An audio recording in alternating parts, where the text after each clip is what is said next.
Welcome to the Operator Tasks video for the Fancy Cord packing operation. Please make sure that you have viewed and mastered the General Information and Safety Procedures video for packing before viewing this video. If you have done so, please familiarize yourself with the following important information.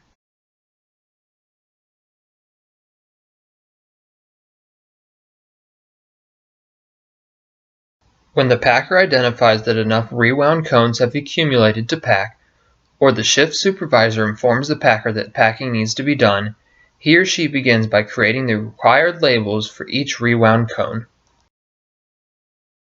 The packer takes the weight log that corresponds to the PO that needs to be packed and keys the required information into the computer.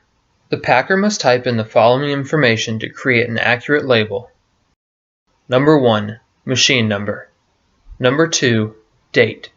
Number 3, shift. Number 4, number of labels.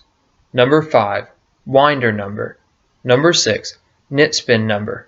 Number 7, production number. And number 8, weight of the rewound cone. After keying in all the required information, the packer prints the labels.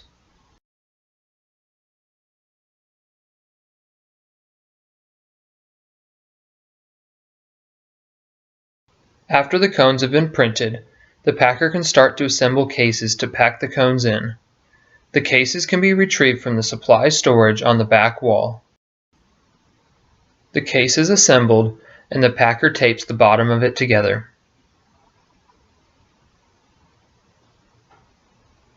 The case is then placed on the pallet.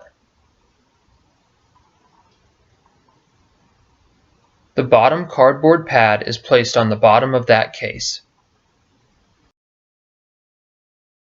That process is repeated until all cases on the current level of the pallet are assembled and have a bottom cardboard pad in them.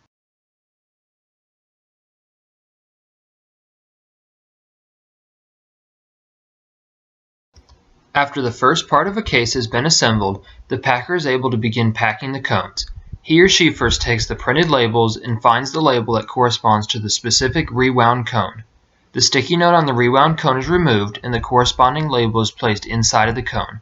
The packer inspects the rewound cone to ensure that there is no dirt, bad slubs, or mishandling on the top, bottom, or sides of the rewound cone, and then places the tail of the fancy cord inside of the cone.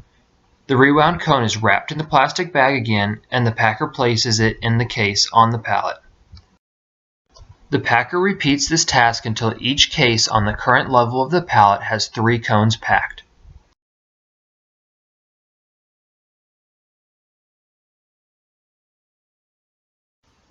After the 3 cones have been packed in a case, the packer can finish packing that case. He or she places the top cardboard pad inside of the case and then tapes it shut.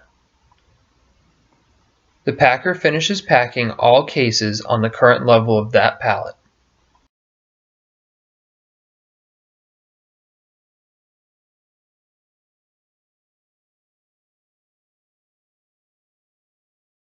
When all 15 cases have been packed on a pallet, the packer must begin the task known as transporting pallet.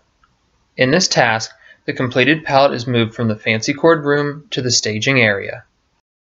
The packer labels the pallet by attaching a sticky note to it with the following information on it: PO number, pallet number, and frame number. The packer then removes all personal protective equipment and retrieves the pallet jack from the staging area.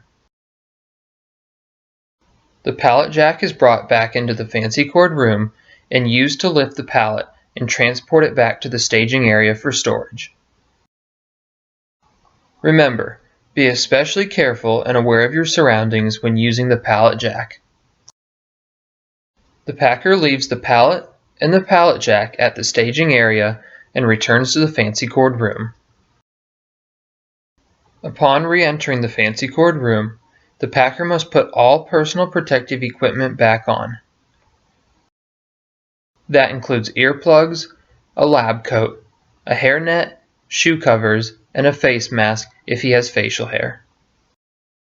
If needed, a new pallet is retrieved from the supply storage on the back wall and placed in front of a packing table. After, the packer may continue to pack, or he may return to other operator tasks. Thank you for watching the operator task video for the fancy cord packing operation. Please ensure that you understand and master the outlined tasks in all of the videos that you have watched in this training module.